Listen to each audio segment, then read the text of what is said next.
I want to do a quick video on my new diorama model that I'm doing for my D&D games. This here is the base for the floor of the diorama. This is going to be a castle. These here will be the grid marks that we'll be using for the blocks that we'll actually have the character standing on, and they will be 1 square each, of course. The walls are going to be, you'll see as I go along, they're going to be painted up in gray, and they'll be set up with stone facing to look like stone. The outside will be done as well as the inside to look like a castle wall. The floor is going to be cut out into these 1 squares, and there will also be put rocks in there to look like cobblestone.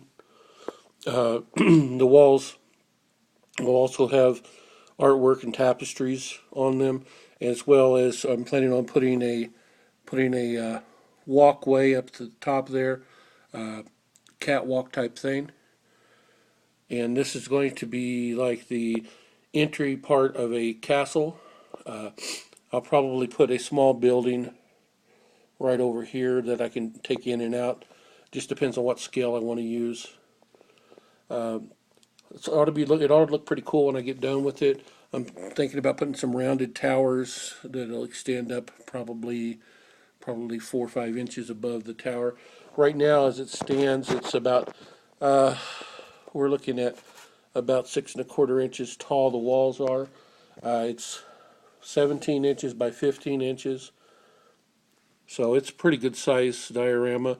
The characters that sit on it stand about 2 inches tall, and they have a base of about 1 inch, so you can see that these are about 1 inch squares here.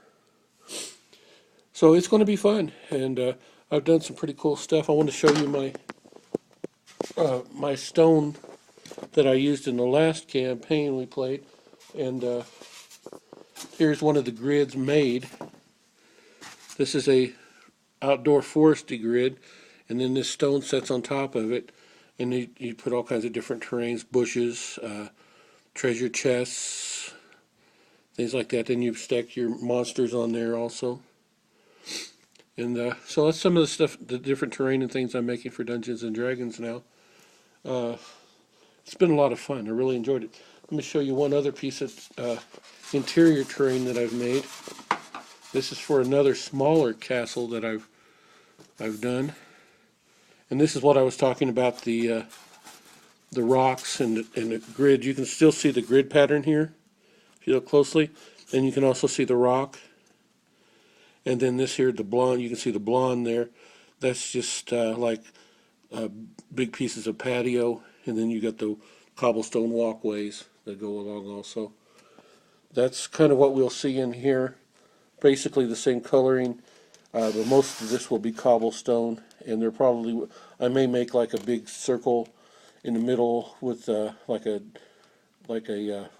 logo for the castle, or some sort of banner or something there. I'm not sure yet, but I think it's going to be a lot of fun. I'm looking forward to seeing what it looks like when it's done, seeing what the cosmos lets me create. And I plan on posting some more of this stuff on YouTube, and I want to say that I love the tools that I've got. They're made by the Hotwire Foam Factory. I've got them off of bidding on eBay, and I have fallen in love with the Hotwire Foam Factory's stuff, and it's amazing. And I highly suggest that you get a hold of their stuff if you can. It's a little expensive, but it's amazing the way it cuts through this stuff. Look at these cuts on this foam, and I have absolutely none of that white snow stuff that you see when you cut foam with a knife. So definitely something to look at. Okay, I'm going to let you go now. I will post another video soon to show you how this has progressed. This is Larry Zaracon, and love you much, guys.